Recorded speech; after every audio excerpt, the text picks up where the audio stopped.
What do most Fortune 500 executives have in common?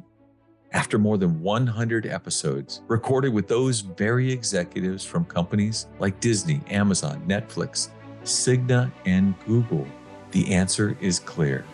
They learned lessons in leadership from the fields and courts of their high school and collegiate sports teams. Some of our guests' athletic experience earned them a place in their sports Hall of Fame, like Chick-fil-A Chairman Dan Cathy. Some hung up their cleats after high school, like Delta Airlines CEO Ed Bastian, while others, like Condoleezza Rice, claimed they were terrible in their sport.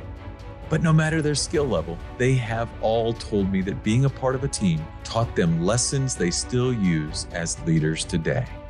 In partnership with Maxwell Leadership, I'm your host, Don Yeager, here to give you an all-access pass to genuine, authentic, fireside chat-like conversations with today's business icons so that you can create powerful, positive change in your own organization. This is Corporate Competitor Podcast. With me for today's episode is one of my favorite people on the planet, Michael Oher. Millions of people became part of Michael's story when they watched a version of him on the big screen in the movie The Blind Side. In 2011, I had the honor of working with Michael to write his first New York Times best-selling book, I Beat the Odds. And today, our second book together, When Your Back's Against the Wall, hits shelves everywhere quality books are sold. Michael's life has had a lot of unexpected highs: a college degree, a happy marriage, two beautiful children, selected in the first round of the NFL draft, and a Super Bowl victory. He's also run up against quite a few walls: poverty, hunger, homelessness, struggles in school, bullying, brain injury, anxiety, and depression. In this book, he uses stories and lessons from his own life to offer encouragement and instruction on how to get back up again and again and again. Download our bonus resource to take notes on Michael's wisdom at corporatecompetitorpodcast.com/154. That shouldn't be a miracle. I've never wanted people to feel sorry for me. I had the ability, I could get it done. You don't have to feel sorry for me. I get it. Nobody's going to come and help me. I can do it myself. Someone who's coming up behind me, who's in situations that I've been in, it should be normal for them to be successful, for them to go off and go to college, for them to go off and have a career or make a positive impact on this world. It shouldn't be a miracle. That's it. Michael, thanks so much for joining us. Thanks for having me. Been a while. Good seeing you again. It's crazy. 2011, when we wrote the first book, and I think about it, too often relationships are very transactional. But I've been blessed that over the course of the years since then, you've allowed me to be a friend, to see you become a father, an amazing husband. Your wedding was unbelievable. I want to thank you for the friendship. It has been a great friendship. I think you've seen me grow probably more than a lot of people. It's been a long journey. We've seen each other grow as well to get to where we are right now, this point, on our second book now, and more to come. It's a testament of staying true to who you are. That's the most important thing that has gotten us this far.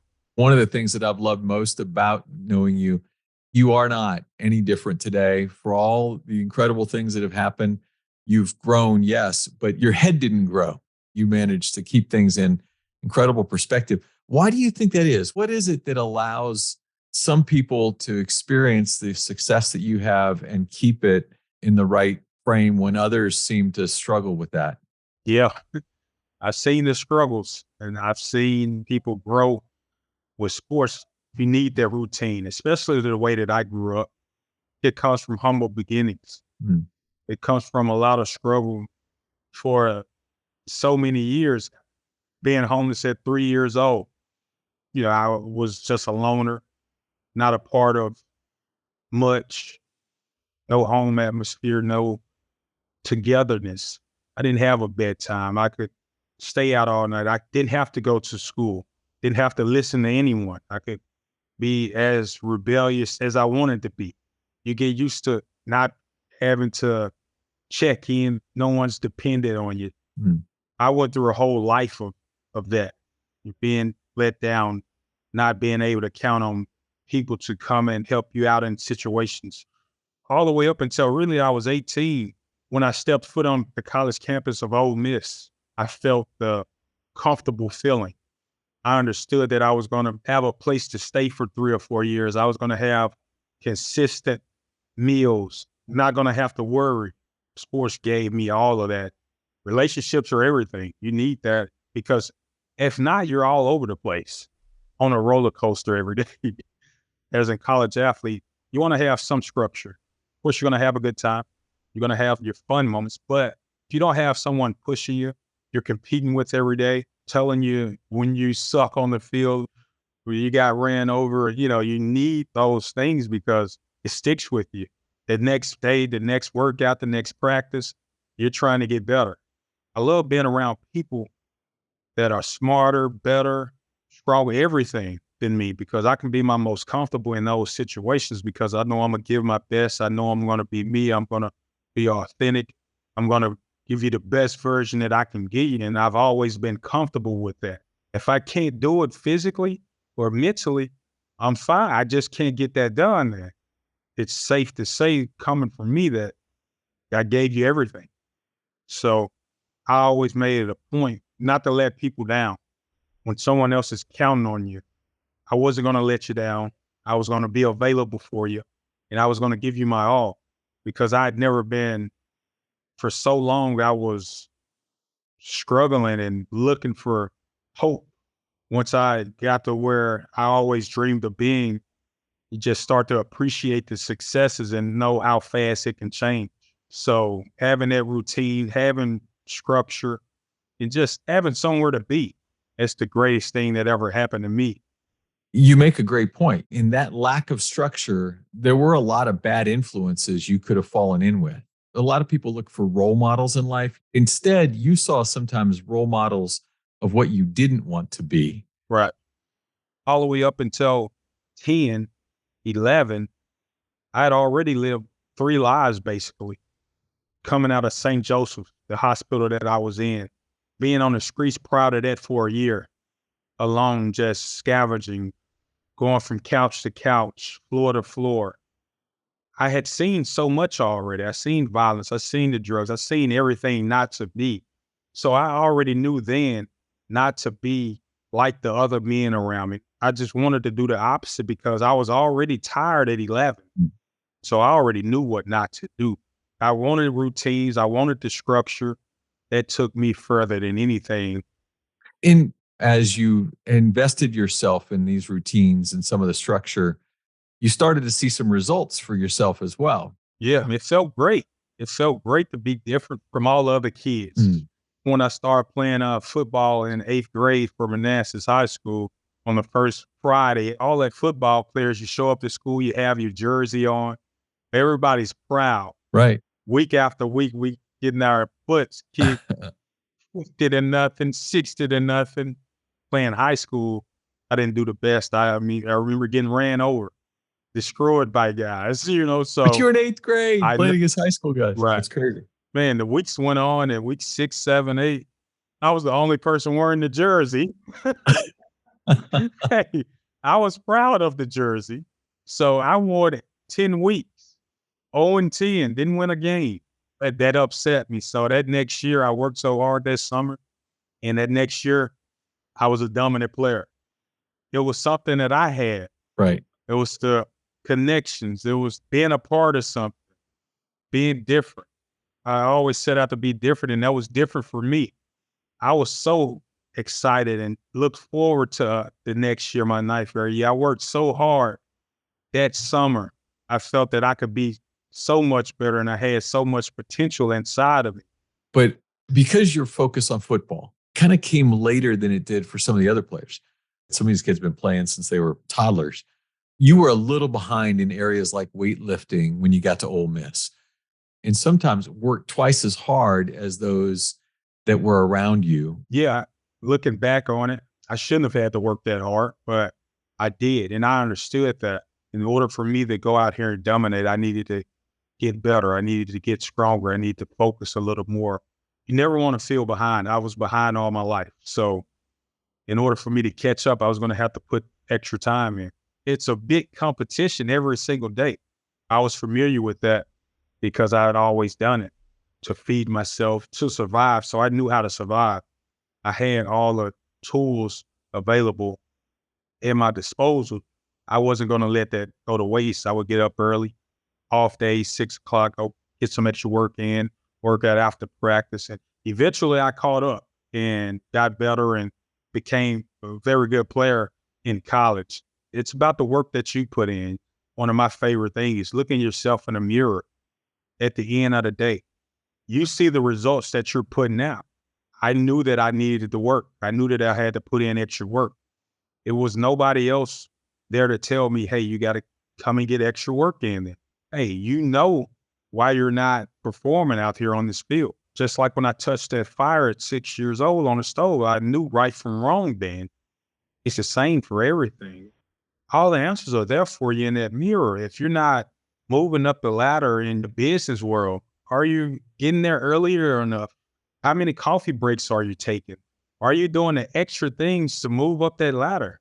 I can guarantee you the ones who aren't reaching those goals or accomplishing the accolades that they set out to be, they're not putting in the right amount of efforts. It goes the same in everything.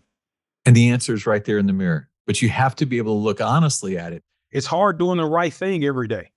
It's easy to play the blame game and point the finger at someone else because that's going to take all the pressure off of you to be comfortable every day. Of course, I wish I could be comfortable every single day.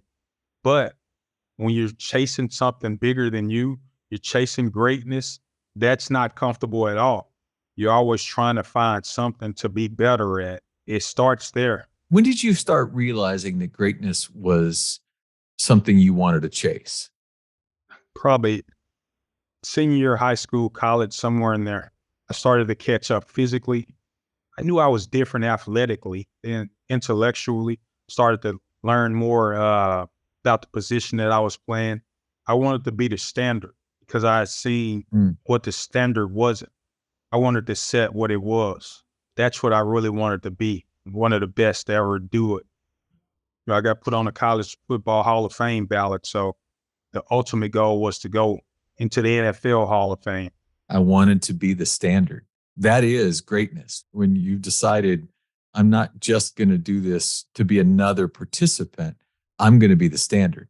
It takes a lot of work. It takes a lot of effort. Yeah, you have to be different. You have to sacrifice. You have to give up a lot of things to get to that point. In college, I probably went to a party 2 or 3 times. You have to sacrifice and you have to do the things that the others aren't willing to do. Fun could wait. You know, you're going to have a ton of time to have fun, to enjoy yourself, to sit back and reminisce. The stories come in the end. The stories come through the journey, through the sacrifice, through all the things that you're going through. If you just woke up and you became great with nothing to get you to greatness, who wants to sit around and talk to that? Yeah. What were the struggles? What did you do to get here? What obstacles did you face? It comes with sacrifice. Yeah. You know, working on that first book, maybe one of my favorite days of the entire time was when we went to find that state child services caseworker you didn't think highly of as a child, who always seemed to be chasing you.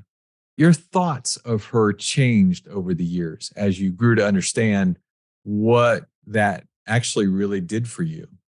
Well, you know, as I've grown, you start to realize that she may have needed more resources to help more kids like me. Mhm. But yeah, I thought when Miss Spivey name came up, I mean, people would just cringe. You know, like, it was the worst thing ever to be if that name was brought up. It was always negative. But now looking back on it, it was for the best. And maybe she could have put me in a better situation a little bit earlier.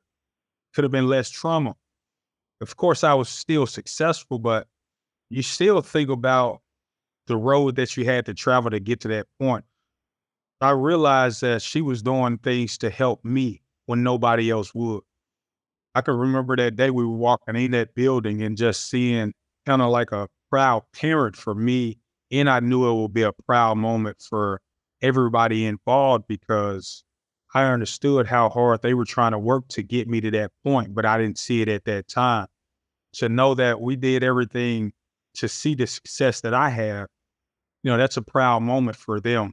I just let them know that I appreciate it every time because them putting me in foster care and all these foster homes and shelters, that really created a structure that I kept after I got out of foster care in those shelters and those hospitals. I had to go to bed on time, had to get up on time. I had to go to school. I had to do the right thing. So when I got out of foster care, I didn't have to do that anymore, but I still kept that same structure. But you So did. I just wanted to say thank you for that.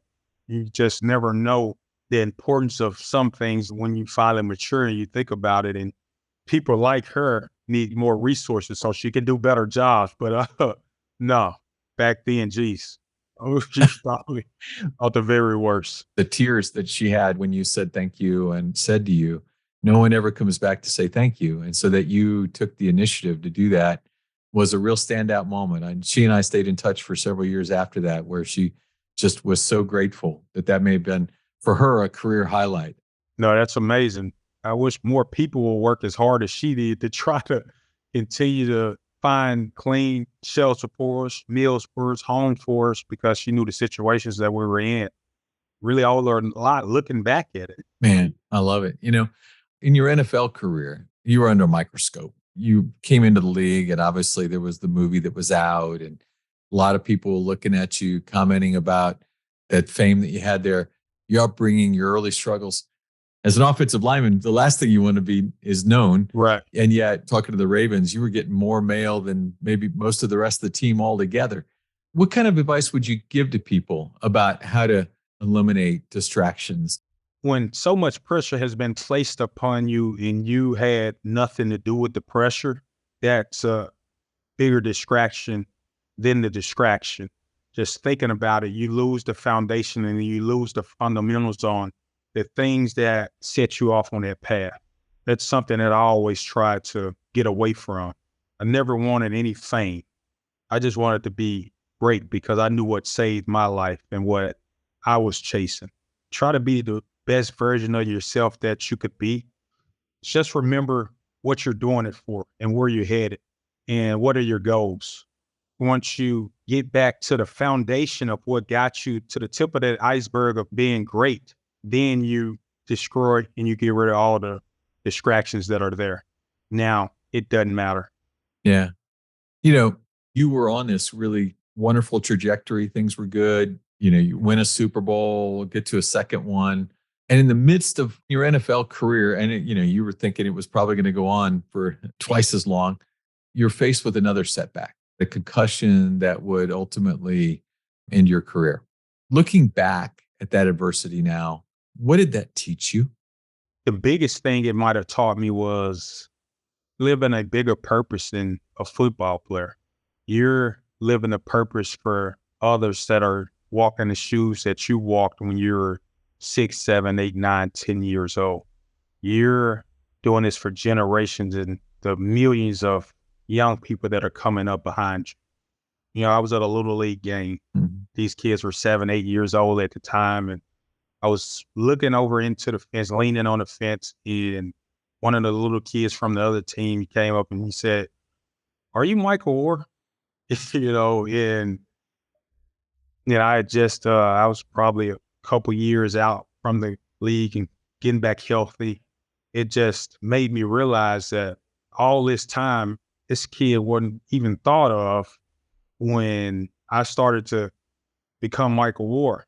It made me have a sense of urgency, a sense of duty to really start thinking about who I wanted to be and who I wanted to become in the legacy that I really wanted to leave.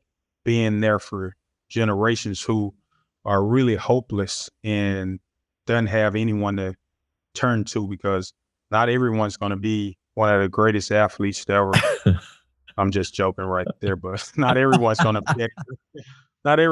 be able to play sports or entertain or do these things. And people can actually use their brains for bigger and better things. It helped me be a better person in every aspect because you start to forget about things. You get lost in the other things that you were chasing, that you were playing a bigger game other than football. I just felt that I couldn't let this platform and everything that was placed upon me go to waste. I knew it was bigger than me. It's kind of crazy that it takes sometimes that traumatic moment. And then that moment, it's solidified for you that you had something bigger you needed to go out and do. You already had a foundation that was in place at that time, but the foundation has taken itself to a different level over these last few years since that moment at that Little League game. Tell me, how are you not letting the legacy you've been blessed with go to waste? Community, education, and mentorship. I just thought about everything that I didn't have and what I needed as a kid. Once I had clothing, being around people who wanted to be successful as well, my thought process started to change. So many young people are lacking a good education and having someone who's pouring into you daily, especially from economically disadvantaged backgrounds. Basically, I'm giving the opportunities and the resources, providing kids scholarships to go to private schools, get a great education, and paying their tuitions through schools. We have this spotlight program where we find the kids who are in Michael Oher's shoes. They have to meet us halfway. They have to be going to school. They have to have a good character, and they have to show promise that they're capable of transition to a different environment, a different community. We pick 10 students per class, per grade, and go through the selection process, taking tests, and select 3 students per grade, and placing a mentor staff inside of these schools, something that I need around that age, someone who can continue to remind me that, hey, you're doing the right thing. Just keep this going. You're going to eventually get to where you want to be. That's the importance of having a mentor in your life. The mentor staff, the school coordinator, they go through a similar process. They have to be like-minded and aligned with the same vision to be able to pour into these kids, to be there every day, to be someone who's coming from the same background, and they're able to relate to the kids that we're targeting. They're going to need someone with them that has, walked somewhat similar shoes. I love that if these young kids are willing to meet you halfway, they have to be doing the right things. I mean, they have to, like you said, be a young Michael Oher. That nothing's greater than for them to look across the table and see occasionally even you walking in to say, hey, I've been there. And that respect will be automatic. It is. And if that doesn't motivate you and start you down a path of doing the right thing, I don't know what will, because if you could tell me a guy that was sitting across from me that went through similar shoes that I went through when I was 11, 12 years old, man, you're talking about lighting a fire that would have been greater for me to come in. It would have been easier on me mentally. I was doing the right thing. I was meeting everyone halfway. But when you're going back to the gutter, not having any meals, but you're doing it right, you're going to school when no one else is. No one's telling you to get up and go to school. No one's telling you to go out, find a job, and bring food back to the fridge.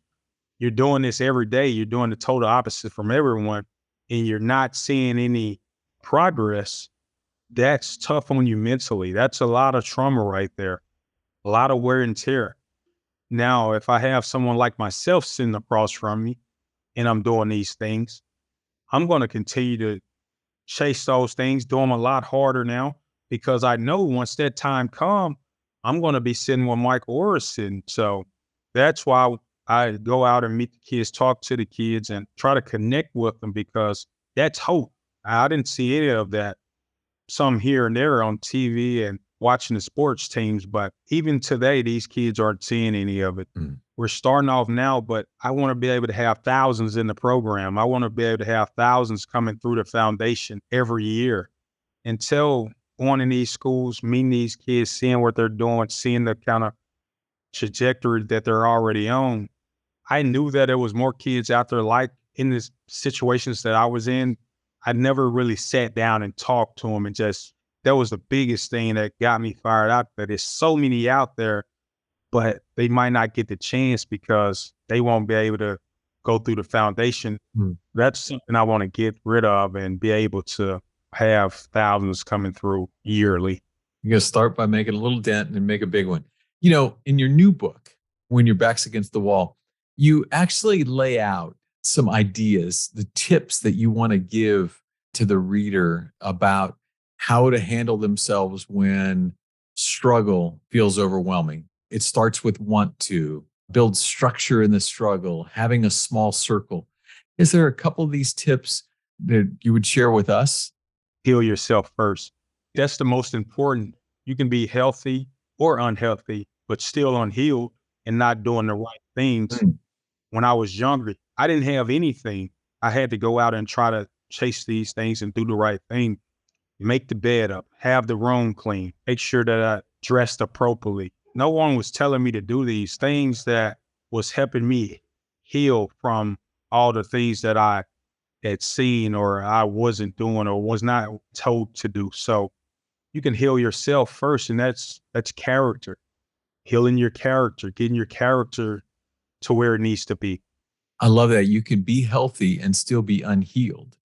You might be physically healthy, but your character might need some brushing up. We have many flaws, but that's healing yourself first before you can go out here and start to pour into other individuals. Yeah.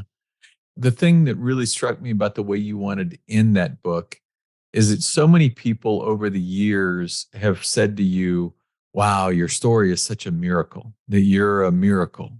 You wanted a message to be sent through your words that you shouldn't be a miracle, that we need to collectively come together to make it so that your story isn't as fantastical as it has come out to be. Tell me about that. Why is that so important to you? Well, I've never wanted people to feel sorry for me. I've never liked this sad. I never liked Rudy. I like it now. It had to grow on me. I just didn't want anybody to feel sorry for me. Mm. I felt that I had the ability, I could get it done. You don't have to feel sorry for me. I get it. Nobody's going to come and help me. I can do it myself. That's it. That shouldn't be a miracle. I shouldn't be. For someone who's coming up behind me, who's in situations that I've been in, it should be normal for them to be successful, for them to go off and go to college, for them to go off and have a career or make a positive impact on this world. It shouldn't be a miracle. I'm doing it through my foundation, and we all can get that done. Help this thing stop being a miracle. I love it. I want to make sure that the listeners can in some way reach out to you and the foundation. How best to do that? The Oher Foundation, OHER.foundation.com. We're up and running, live, and ready to pour back into the generations to come and make an impact. Well, we're going to put the connection to the foundation and a connection to buy your incredible book in the show notes so that all the listeners have that opportunity. Michael Oher, it's been an honor to be your friend. It's been an honor to be your partner. Thank you today for being a corporate competitor with me. Awesome. Thank you guys for having me. Keep up the great work. I think you can see why I said he's one of my favorite people in the world. Michael Oher is a gift, and his story has been a gift to many, but his friendship has been a gift to all of us today. The opportunity to learn from him, to understand how someone that has lived his life can continue to be so relentlessly positive is just fantastic. I wanted to stick with a handful of real takeaways for me. The first was this idea that when he said it felt great to be different, that as a child, he had that opportunity to fall in with other people, but his superpower was his willingness to not, his willingness to be different, his being okay with being different. In a world today in which it always feels we're all about sameness, how do I look and be like everybody else? Michael Oher was willing to step against that line and be special, and he certainly is. I thought the second part he talked about was sports, football, and life. creating for him finally routine and structure. When he said the line, I was already tired by 11 because what I needed was routines, I almost cried because I thought, gosh, isn't it amazing? 11 years old. Nobody told him when to go to bed, but he suddenly developed routine for himself. By the way, the story about going to see Miss Spivey, the caseworker, I hope it grabbed you like it did me.